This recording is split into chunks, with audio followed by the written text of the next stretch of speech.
Wisdom, the final frontier to true knowledge.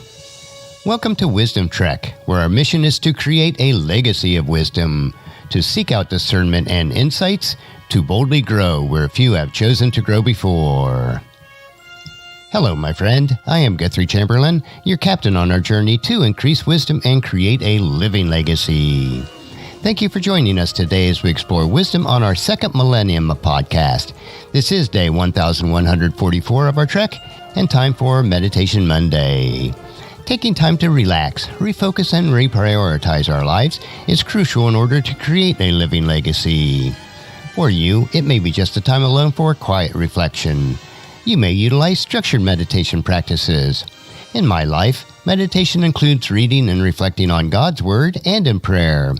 It is a time to renew my mind, refocus on what is most important, and making sure that I'm nurturing my soul, mind, and body. As you come along with me on our trek each Meditation Monday, it is my hope and prayer that you too will experience a time of reflection and renewing of your mind. All too often we think or are taught that God's will for our lives is something mystical or difficult to discern, but it is not. God's will for us is to utilize our God-given abilities for His glory.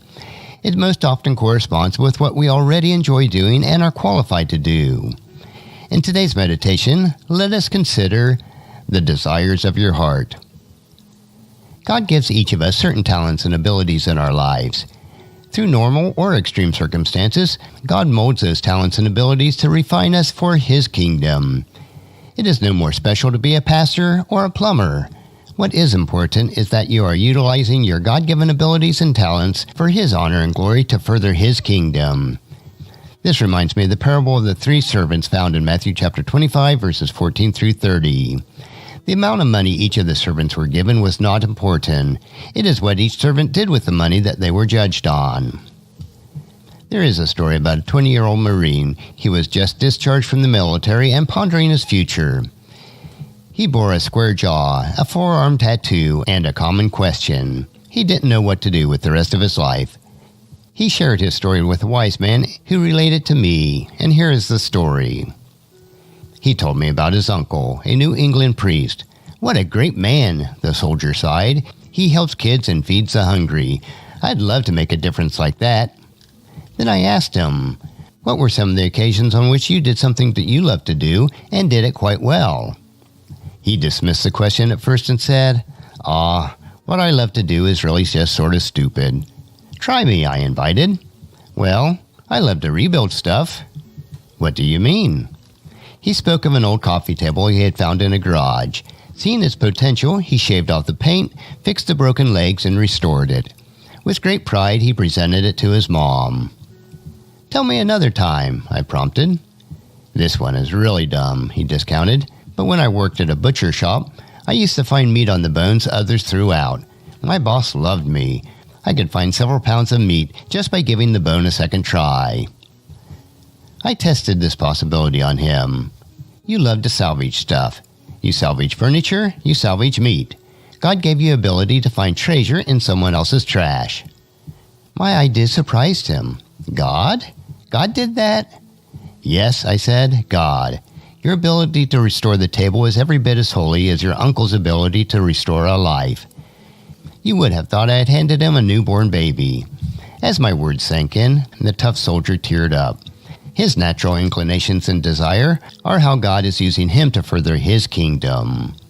So I say to you, see your desires as gifts to heed, rather than longings to suppress, and you will feel the same joy. Reflect on your life. What have you always done well and loved to do? You may just find that God is using the desires of your heart to fulfill the desires of God's heart. Psalms chapter 37, verse 4. Take delight in the Lord, and He will give you your heart's desires. And that's a wrap for today's meditation. Next week, we will continue on our trek on Meditation Monday as we take time to reflect what is most important in creating our living legacy. On tomorrow's trek, we will explore another wisdom quote. This 3-minute wisdom supplement will assist you on becoming healthy, wealthy, and wise each day. Thank you for joining me on this trek that we call life, and encourage your friends and family to join us, and then come along with us tomorrow for another day of Wisdom Trek, Creating a Legacy. If you would like to listen to any of the past 1,143 daily treks or read the daily journals, they are all available at wisdom-trek.com. I encourage you to subscribe to Wisdom Trek on your favorite podcast player so that each day will be downloaded to you automatically.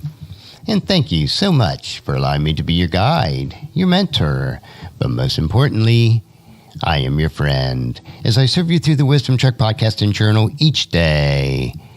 And as we take this trek of life together, let us always live abundantly, love unconditionally, listen intentionally, learn continuously, lend to others generously, lead with integrity, and then leave a living legacy each day. I am Guthrie Chamberlain, reminding you to keep moving forward, enjoy your journey, and then create a great day every day. See you tomorrow.